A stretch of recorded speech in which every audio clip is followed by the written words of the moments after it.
Assalamualaikum warahmatullahi wabarakatuh. Salam sejahtera bagi kita semua. Om Swastiastu, Namo Buddhaya, salam kebajikan. Yang saya hormati Romo Bernardus Agus Sukianto SJ, selaku dosen pembimbing mata kuliah Pendidikan Agama, Program Studi Pendidikan Keagamaan Katolik, Universitas Sanata Dharma Yogyakarta. Dan teman-teman yang terkasih, pada kesempatan kali ini saya akan melaksanakan dialog mengenai agama. Kali ini saya akan ditemani salah seorang rekan saya. Beliau adalah seorang Muslim. Siapakah dia? Mari kita berkenalan.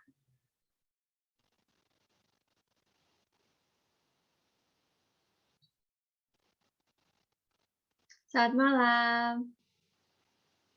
Ya, selamat malam, Restu. Oke, ya teman-teman, jadi ini adalah salah seorang rekan saya. Sebelum kita lanjut ke dialog agama pada hari ini, saya persilahkan pada rekan saya untuk memperkenalkan dirinya. Silakan, Mbak. Baik, perkenalkan nama saya Nafa Naili Fauzia, biasa dipanggil Nafa. Saya adalah mahasiswa pendidikan biologi dari Universitas Ahmad Dahlan, Yogyakarta. Terima kasih, Mbak Nafa. Sebelumnya, saya mengucapkan terima kasih banyak pada Mbak Nafa karena di tengah kesibukannya telah menyempatkan waktunya untuk berkenan menghadiri Zoom meeting pada malam hari ini. Terima kasih banyak, Mbak Nafa. Ya, sama-sama Restu. Senang bisa ikut Zoom meeting-nya ya. Semoga bisa bermanfaat. Amin. Oke. Mbak, kita langsung saja ya. Saya ingin ada beberapa pertanyaan yang ingin saya tanyakan kepada Mbak Nafa sebagai seorang Muslim, gitu ya, Mbak ya. Yang pertama, saya ingin bertanya, ada ajaran atau kebiasaan dan hal-hal apa saja sih yang ada di agamanya Mbak Nafa? Iya, baik. Ini bisa langsung dijawab ya Ya, pertanyaannya. silakan.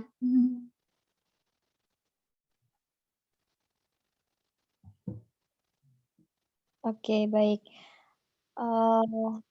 Ya, baik. Seorang muslim gitu ya, bagi kami, umat muslim itu kami memiliki ajaran, ya. Ajarannya itu kami mendasarkan ajaran kami itu pada 2. Yang pertama itu ya dari sumber yang pertama itu ada Al-Qur'an dan hadis. Itu yang menjadi sumber ajaran, gitu.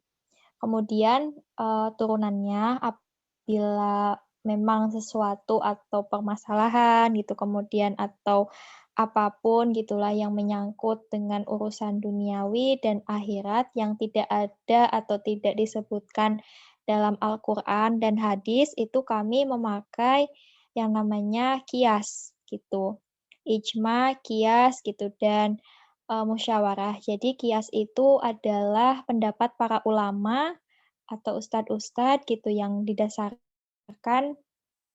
pada pengalaman mereka dalam mengkaji, kemudian mengaplikasikan dan itu mereka lebih lebih paham gitu dalam duduk permasalahannya itu di Al-Qur'an ataupun di hadis gitu. Jadi memang ada beberapa masalah atau beberapa sesuatu lah gitu yang tidak disebutkan dalam ajaran, tetapi nah untuk mengantisipasinya itu, kami sebagai umat muslim ya dengan kias itu tadi, dengan para pendapat ulama. Untuk kebiasaannya dari muslim, itu dari umat muslim, saya sendiri sebagai umat muslim, biasanya ya ibadah kami itu sholat 5 waktu, mulai dari subuh, zuhur, kemudian asar, maghrib, isya sebanyak 17 rakaat setiap harinya. Dan bagi yang berkenan gitu, bagi yang memiliki kesadaran lebih untuk lebih dekat dengan Allah, biasanya ditambah dengan yang namanya sholat sunnah rawatib. Nah, itu sholat sunnah rawatib itu biasanya dilakukan sebelum dan sesudah sholat fardu. Sholat fardu itu adalah sholat yang 17 rakaat tadi, yang 5 waktu tadi. Nah, setelah sholat rawatib itu biasanya kami melakukan yang namanya sholat duha. Sholat duha itu waktunya di antara matahari terbit sampai sebelum zuhur, sebelum pukul 12. Nah, itu adalah waktu sholat duha. Untuk rakaatnya sendiri biasanya ada 2 rakaat, kemudian boleh juga 4, atau bahkan 8 sampai 16 juga boleh. Tergantung bagaimana, kesanggupan kita dalam melaksanakan sholat duha.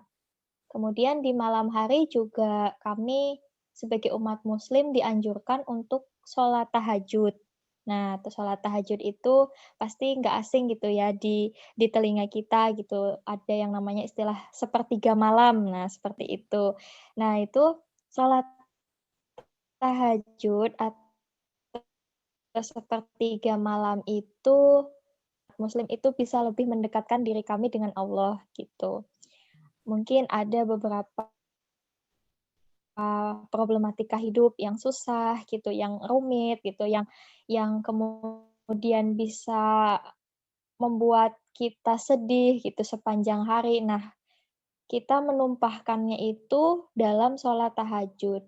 Jadi kita meminta, memohon, dan menceritakan semua keluh kesah apa yang kita rasakan itu dalam hidup kepada Allah. Nah, nanti jalan bisa memberikan solusi atas permasalahan.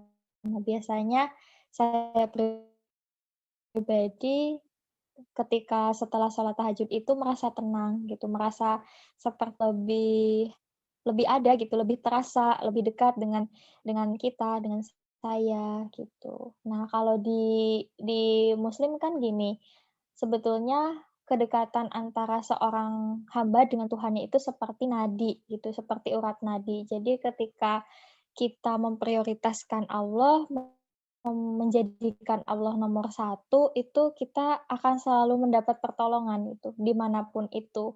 Mungkin juga tidak asing gitu di telinga kita, sesungguhnya sabar, sholat itu adalah sebagai penolong. Nah, jadi kami sebagai umat muslim memegang itu, memegang sabar tadi dengan sholat sebagai penolong. Begitu, Restu. Oke, terima kasih Mbak Nafa. Benar-benar saya jadi menambah pengetahuan saya, terutama tentang agama Muslim ya. Oke. Selanjutnya saya mau bertanya, eee, apa, pendapat atau pandangan Mbak Nafa mengenai, dialog agama atau dialog antar agama? Bagaimana pandangannya Mbak Nafa? Silahkan. Iya, baik, Restu. Apakah suara saya terdengar ya? Terdengar ya? Terdengar terdengar. Ya, siap siap. Menurut pendapat saya, dialog antar umat beragama itu bagus. Bagusnya kenapa? Karena dialog antar umat beragama itu bagi saya adalah sebuah konsep perdamaian. Nah, konsep perdamaian di sini itu jadi bisa diwujudkan gitu, bisa memang real, bisa dilakukan dan itu adalah sebuah upaya. Nah, jadi dalam hal ini saya memandang bahwa dialog antar umat beragama itu sebuah upaya yang bisa untuk saling memahami dan menghormati keyakinan masing-masing. Jadi mungkin saya berpendapat gitu ya, dalam agama Islam sendiri di Al-Qur'an itu kita telah diperintahkan atau umat muslim itu telah diperintahkan untuk menyebarkan agama Islam melalui Al-Qur'an itu berdasarkan surat Yusuf ayat 108. Nah, namun dalam penyebarannya itu juga kita harus berdasarkan kebijaksanaan gitu dan dakwah yang baik. Dakwah di sini itu kan kalau di muslim itu ada dakwah untuk sesama muslim, ada juga dakwah untuk non-muslim gitu. Dalam situasi Misalkan, ada dakwah untuk non-muslim. Nah, gitu kita tidak bisa memaksa non-muslim untuk memeluk Islam, tetapi dalam situasi non-muslim yang tidak bersedia masuk Islam tadi, kita sebagai umat Islam ya menganggap itu sebagai kawan gitu, sebagai rekan dalam berinteraksi. Jadi tidak tidak memaksa dan tidak memandang bahwa itu adalah sesuatu yang kenapa gitu, kok mereka nggak mau ikut ajaran kita. Nah, itu tidak boleh seperti itu.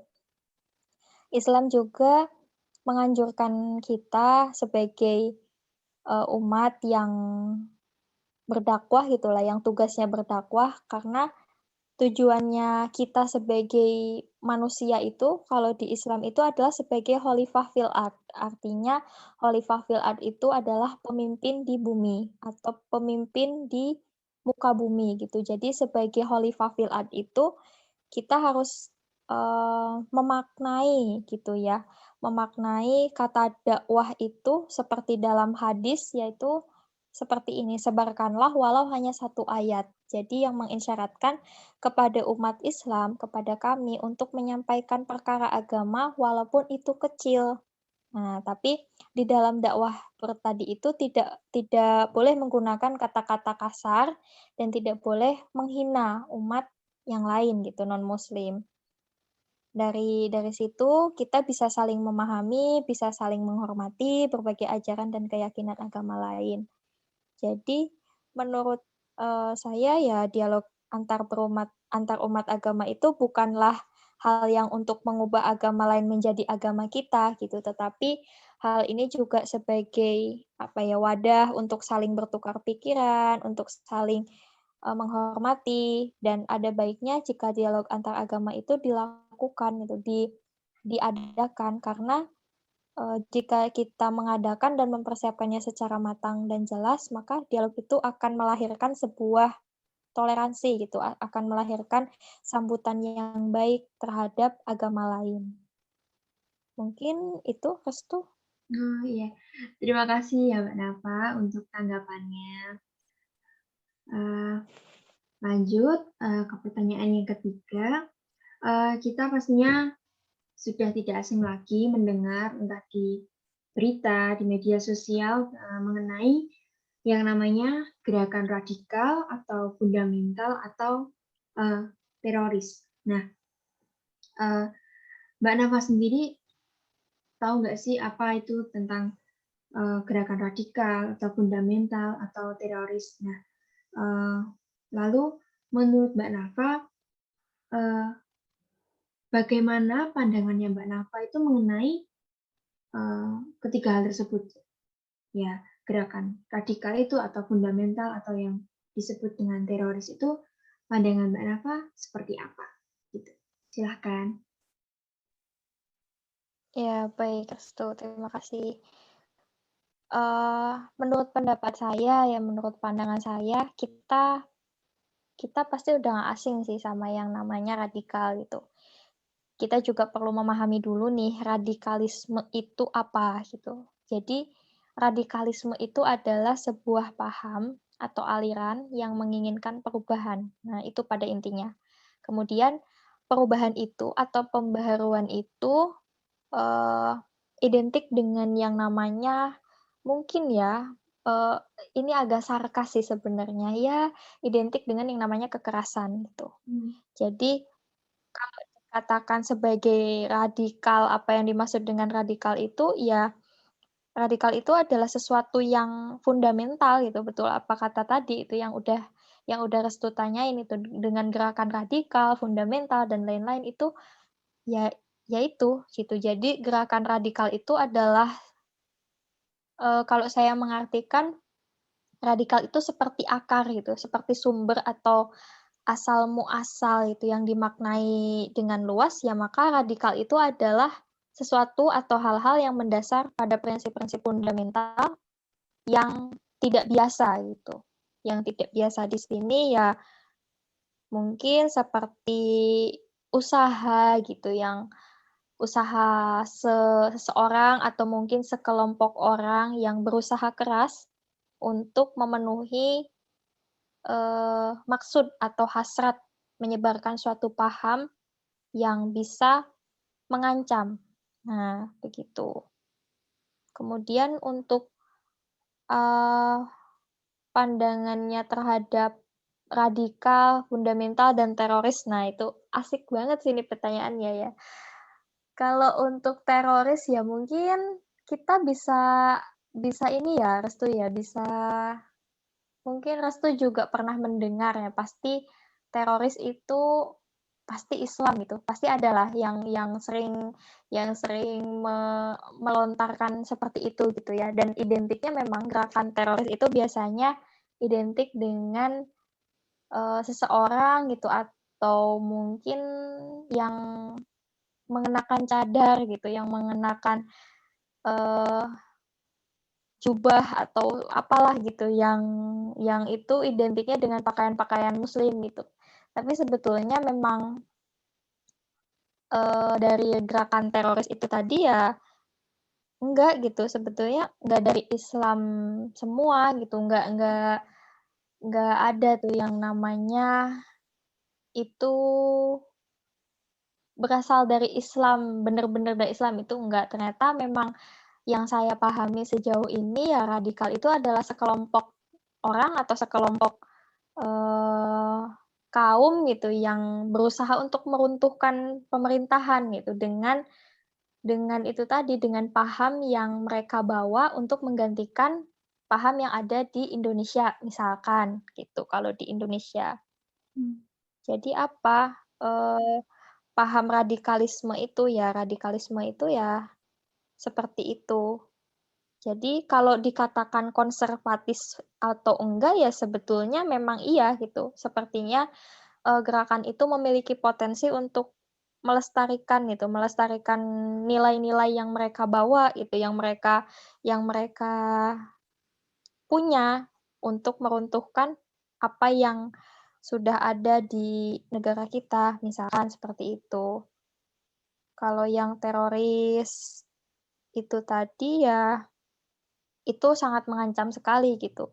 Karena serangan-serangan yang ada di gerakan-gerakan itu udah terkoordinasi banget itu, udah pasti tertata, tersusun, sistematis gitu, dan bentuk-bentuknya tuh beragam, mungkin seperti yang kita kenal dengan peledakan bom atau pengadaan, penyanderaan, sabotase, pembajakan. Nah, seperti itulah gerakan, teroris. Mmm. Kalau untuk apa ya namanya, pe usaha untuk apa ya, ini Restu, menanggulangi teroris itu ya dari kita sendiri gitu. Pastilah yang seperti itu kan pertumbuhannya atau munculnya itu kan tidak bisa kita ini ya, tidak bisa kontrol, tidak bisa kita lakukan, pencegahan yang memang benar-benar efektif gitu, tapi kita sebagai umat beragama yang sadar gitu bahwa gerakan itu adalah sebuah gerakan yang kurang tepat, maka kita bisa untuk menghindarinya atau mungkin kita bisa lebih memberikan edukasi gitu kepada teman-teman kita agar tidak sampai terjerumus kepada gerakan-gerakan yang seperti itu, begitu tuh. Oke, terima kasih Mbak Nafa untuk tanggapannya. Nah, berbicara tadi Mbak Nafa juga sempat menyampaikan di pertanyaan saya yang nomor 2 mengenai, eee, kekompakan dan kerukunan antar umat beragama, terutama dalam dialog agama itu ya. Nah, eee, Mbak Nafa punya nggak sih, usaha-usaha yang Mbak Nafa lakukan untuk, apa ya, membina kerukunan antar umat beragama? Nah, kalau ada, itu mungkin bisa disebutkan apa saja usaha-usahanya untuk membina kerukunan antar umat beragama? Silakan. Baik, saya tuh punya banyak teman yang muslim gitu ya, yang muslim juga non-muslim. Jadi untuk saya sendiri, membina kerukunan antar berumat agama itu kan kita sebagai warga negara Indonesia itu pastilah itu memiliki tugas untuk itu sesuai dengan sila Pancasila juga kan yang ketiga. Nah, bagaimana cara kita membinanya? Ya, pertama, kalau dari saya, karena saya ini selain memang saya kan kuliah di universitas yang notabene-nya muslim semua gitu, tapi ada beberapa teman-teman saya yang dari non-muslim juga yang berkuliah di, UAD gitu. Jadi, saya dalam membina misalkan pertemanan gitu, kita melakukan dialog antar umat beragama pun ya kita sebagai teman atau sebagai, warga negara Indonesia yang baik gitu, yang beragama, ya kita membina dialog itu misalkan dalam sharing-sharing gitu, dalam diskusi-diskusi yang ringan lah gitu. Kadang kita memang saling toleransi aja gitu. Kita misalkan nih, saya ada teman yang dia itu, non-muslim gitu. Misalkan pada saat waktu asar gitu, ya dia juga suka mengingatkan, "Ayo Naf, sholat dulu," gitu. Nah, seperti itu. Dan, dari kebiasaan-kebiasaan itu kan akhirnya melahirkan, sesuatu atau melahirkan beberapa perbuatan gitu, misalkan ya saya menghormati dan tidak membeda-bedakan itu antar teman saya gitu, ada yang non-muslim yang mungkin itu dari Kristen atau Buddha, atau dari Konghucu gitu, teman-teman saya dan saya juga tidak memaksakan itu agar, mereka juga ikut dengan agama saya itu juga tidak. Nah, bagaimana caranya kita, membangun dialog antar umat beragama itu yang saya pahami gitu, kan ada tuh restu yang namanya Trik Kerukunan Hidup Beragama, iya kan? Nah, di dalam Trik Kerukunan Umat Beragama itu yang saya pahami, yang pertama itu ada yang namanya kerukunan intern umat beragama, terus yang kedua itu ada yang namanya kerukunan antar umat beragama, dan yang terakhir ada yang namanya kerukunan antar umat beragama dengan pemerintah. Nah, apa yang bisa kita lakukan sebagai warga negara atau sebagai saya khususnya sebagai muslim gitu dalam membangun dialog antar umat beragama, yang bisa saya lakukan adalah dengan yang pertama tadi, menghormati dan menghargai masing-masing keyakinan. Yang kedua, ya kita sebagai umat beragama itu ya kita saling tolong-menolong gitu, saling bekerja sama dalam mencapai tujuan tertentu, dan tidak ada tidak ada maksud untuk saling menjatuhkan gitu atau mungkin saling menghina gitu. Ya intinya kita lebih mungkin cara saya lebih dengan cara bersosialisasi gitu atau berkegiatan gitu. Dari situ kan akan timbul satu ya yang namanya toleransi. Nah, toleransi itulah yang digunakan sebagai, pemakluman atau sebagai sesuatu yang harus dijunjung tinggi dalam berteman antar umat beragama, begitu Restu. Oke, Mbak Nafa, terima kasih banyak. Pada kesempatan ini saya benar-benar bisa belajar banyak sekali, terutama dari pandangan Mbak Nafa, seorang Muslim, bagaimana mengenai tentang kerukunan umat beragama, mengenai ajaran-ajaran yang ada di agamanya Mbak Nafa, mengenai pandangan tentang radikalisme, fundamental, teroris, bahkan ada yang sebelumnya saya belum pernah tahu dan saat ini saya bisa mendapatkan ilmu itu dan saya harap juga semoga teman-teman yang nantinya akan menonton video ini bisa juga semakin menyadari dan juga mempunyai usaha-usaha untuk membina kerukunan antar umat beragama. Begitu ya Mbak. Mbak Nafa, Ya. saya rasa cukup sekian yang perlu saya tanyakan. Sekali lagi saya berterima kasih kepada Mbak Nafa. Mohon maaf sudah mengganggu waktunya. Terima kasih sudah menyempatkan diri untuk berdialog bersama saya pada malam hari ini. Semoga di lain waktu kita bisa bertemu secara langsung karena saya Iya, sudah lama tidak pernah bertemu Mbak Nafa. iya. Iya ya, kita udah lama nggak ketemu. Ya, sama-sama Restu, semoga dialog tadi bisa bermanfaat ya. Terima kasih juga sudah memberi kesempatan kepada saya, begitu. Amin. Terima kasih banyak Mbak Nafa. Eee, aku bingung mau ngomong apa. Eee, Semoga Mbak Nafa sehat-sehat selalu ya di rumah dan semoga kuliahnya lancar-lancar. Amin. Salam untuk keluarga. Salam juga untuk keluarga ya. Semoga, doa yang baik itu kembali lagi kepada restu. Amin. Terima kasih banyak Mbak Nafa untuk kesempatannya. Ya, sama-sama.